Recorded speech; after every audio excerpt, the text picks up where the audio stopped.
You ask Tiger to solve. This deals with linear equations with one unknown. The final result is x equals 3. Let's solve it step by step.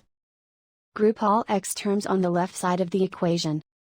Add 2x to both sides. Group like terms. Simplify the arithmetic.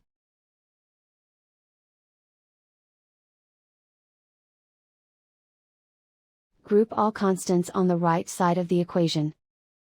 Add 30 to both sides. Simplify the arithmetic.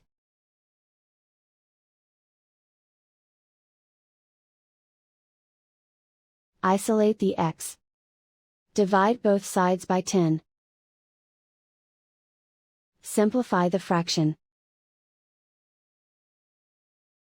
Find the greatest common factor of the numerator and denominator.